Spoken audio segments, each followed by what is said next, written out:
नमस्कार दोस्तों, आप सभी को विद्यार्थी 2.0 पर स्वागत है। चलिए आज हम आप लोगों को एसएससी जीडी के लिए कुछ जीके जीएस का क्वेश्चन शानदार लेकर आ चुकी हूँ। चलिए आप लोग ध्यानपूर्वक पढ़ देखते हैं। आज हम लोग निम्नलिखित में से कौन अवध का अंतिम नवाब था? अवध का अंतिम नवाब था कौन था? तो option number B Wajid Ali Shah था। वजीद अली शाह। चलिए दोस्तों नेक्स्ट क्वेश्चन की ओर बढ़ते हैं हम लोग। पूर्ण स्वाधीनता का प्रस्ताव कांग्रेस के किस अधिवेशन में पारित किया गया था? आपका सही आंसर हुआ दोस्तों ऑप्शन नंबर सी लाहौर अधिवेशन में। चलिए दोस्तों नेक्स्ट क्वेश्चन की ओर बढ़ते हैं हम लोग।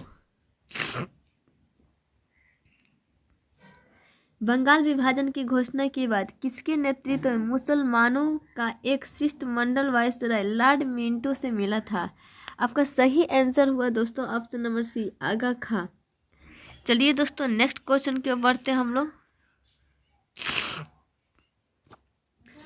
निम्नलिखित में से किस योजना को डिकी वर्ल्ड प्लान के नाम से भी जाना जाता है? आपका सही आंसर हुआ दोस्तों ऑप्शन नंबर ए माउंटबेटन योजना। चलिए दोस्तों नेक्स्ट क्वेश्चन की ओर बढ़ते हैं हम लोग। भारत में प्रकाशित समाचार पत्र बम्बई दर्पण के संस्थापक कौन थे? आपका सही आंसर हुआ दोस्तों ऑप्शन नंबर सी यानी कि बाल शास्त्री जाम्बेकर। चलिए दोस्तों नेक्स्ट क्वेश्चन देखते हैं हम लोग। प्रथम 3 आश्रम का उल्लेख किस उपनिषद में है? आपका सही आंसर हुआ दोस्तों ऑप्शन नंबर ए। चलिए दोस्तों नेक्स्ट क्वेश्चन की ओर बढ़ते हैं हम लोग।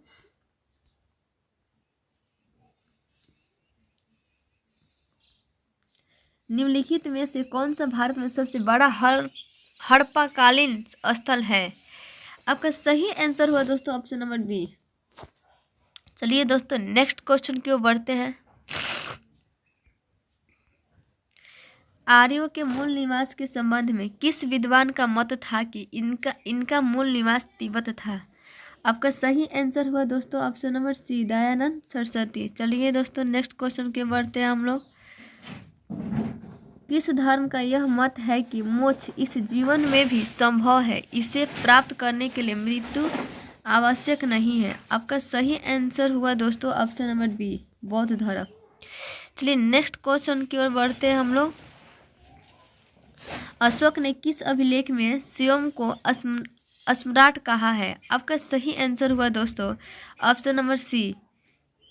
चलिए नेक्स्ट क्वेश्चन की ओर बढ़ते हैं हम लोग। दशावतार मंदिर का निर्माण किस काल में हुआ था? आपका सही आंसर हुआ दोस्तों ऑप्शन नंबर ए गुप्त काल। चलिए दोस्तों नेक्स्ट क्वेश्चन की ओर बढ़ते हैं हम लोग। प्रसिद्ध शासक अमोघवर्ष द्वारा कविराज मार्ग की रचना किस भाषा में की गई थी? आपका सही आंसर हुआ दोस्तों ऑप्शन नंबर डी कन्नड़। चलिए नेक्स्ट क्वेश्चन की ओर बढ़ते हैं हम लोग। दिल्ली सल्तनत के किस शासक ने शुद्ध अरबी सिक्के चलाए थे? शुद्ध अरबी सिक्के चलाए थे। आपका सही आंसर हुआ दोस्तों ऑप्शन नंबर डी इल्तुतमिश। चलिए नेक्स्ट क्वेश्चन की ओर बढ़ते हैं हम लोग। निम्नलिखित में से किसने महाद्वीपीय विस्थापन का सिद्धांत दिया था? आपका सही आंसर हुआ दोस्तों ऑप्शन नंबर बी। चलिए नेक्स्ट क्वेश्चन। म्यांमार के साथ कितने भारतीय राज्य सीमा साझा करते हैं? आपका सही आंसर हुआ ऑप्शन नंबर बी। चलिए नेक्स्ट क्वेश्चन की ओर चलते हैं। जोहार घाटी किस भारतीय राज्य में स्थित है? आपका सही आंसर हुआ दोस्तों ऑप्शन नंबर बी उत्तराखंड। चलिए नेक्स्ट क्वेश्चन की ओर बढ़ते हैं हम लोग। निम्नलिखित में से किस प्रकार की नदियों में जल ग्रहण की क्षमता कम होती है? आपका सही आंसर हुआ दोस्तों ऑप्शन नंबर बी प्रायद्वीपीय नदियों। चलिए नेक्स्ट क्वेश्चन की ओर बढ़ते हैं हम लोग। भारत में किस प्रकार की मृदा का सर्वाधिक प्रयोग ईंट निर्माण में किया जाता है? आपका सही आंसर हुआ दोस्तों ऑप्शन नंबर सी लेटराइट मिट्टी। चलिए नेक्स्ट क्वेश्चन। निम्नलिखित में से कौन खरीफ फसल का उदाहरण नहीं है? आपका सही आंसर हुआ दोस्तों ऑप्शन नंबर डी सरसों जो है वो खरीफ फसल का नहीं है उदाहरण। चलिए नेक्स्ट क्वेश्चन की ओर बढ़ते हैं हम लोग। कोल इंडिया लिमिटेड की स्थापना किस वर्ष की गई? आपका सही आंसर हुआ दोस्तों ऑप्शन नंबर सी चलिए नेक्स्ट क्वेश्चन के बढ़ते हैं हम लोग। केंद्र राज्य संबंधों पर गठित एम पुच्छी आयोग का गठन किस वर्ष किया गया था? आपका सही आंसर हुआ दोस्तों ऑप्शन नंबर सी। चलिए नेक्स्ट, भारतीय संविधान के किस अनुच्छेद के तहत राष्ट्रपति राज्यपाल की नियुक्ति करता है? आपका सही आंसर हुआ दोस्तों ऑप्शन नंबर बी। राष्ट्रपति राज्यपाल की नियुक्ति करता है तो आर्टिकल 155। चलिए नेक्स्ट क्वेश्चन की ओर बढ़ते हैं हम लोग। दोनों सदनों की संयुक्त बैठक की अध्यक्षता निम्नलिखित में कौन करता है? आपका सही आंसर हुआ दोस्तों ऑप्शन नंबर बी। चलिए नेक्स्ट क्वेश्चन की ओर बढ़ते हैं हम लोग। संसद के संत्रारंभ होने के बाद राष्ट्रपति द्वारा जारी अध्यादेश कितने समय के भीतर दोनों सदनों द्वारा अनिवार्य रूप से पारित किए जाना चाहिए? आपका सही आंसर हुआ दोस्तों ऑप्शन नंबर बी।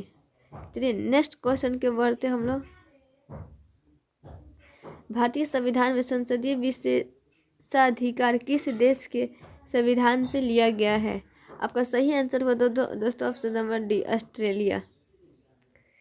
चलिए नेक्स्ट क्वेश्चन के बढ़ते हैं हम लोग। किस अधिनियम के अंतर्गत प्रांतीय विषयों के 2 उपवर्ग में विभाजित किया गया? आपका सही आंसर हुआ दोस्तों ऑप्शन नंबर डी। चलिए नेक्स्ट क्वेश्चन के बढ़ते हैं हम लोग। किस स्तंभ शिलालेख में समुद्रगुप्त की उपलब्धियां अभिलिखित की गई है, जो अपनी विजय के लिए नेपोलियन ऑफ इंडिया के नाम से जाने जाते थे? आपका सही आंसर हुआ दोस्तों ऑप्शन नंबर डी, इलाहाबाद स्तंभ में। चलिए नेक्स्ट क्वेश्चन के बढ़ते हैं हम लोग। भारतीय संविधान की प्रस्तावना में भारत को किस रूप में घोषित किया गया? आपका सही आंसर हुआ दोस्तों ऑप्शन नंबर सी।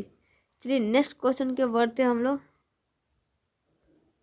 निम्नलिखित में से कौन सा मूलभूत अधिकार नहीं है? आपका सही आंसर हुआ दोस्तों ऑप्शन नंबर डी।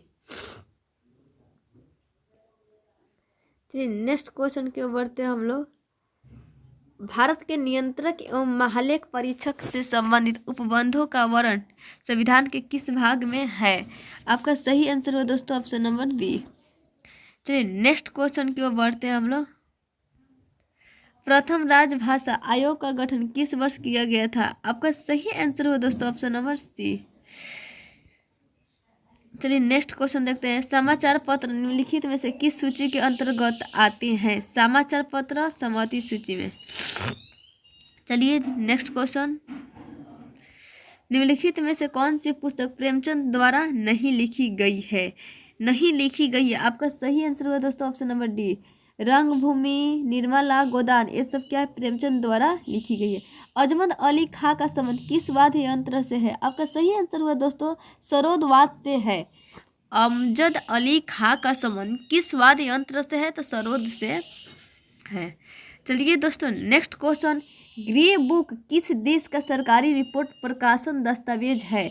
आपका सही आंसर हुआ दोस्तों ऑप्शन नंबर डी, बी और सी दोनों, यानी कि जापान और बेल्जियम दोनों क्या है? Grey book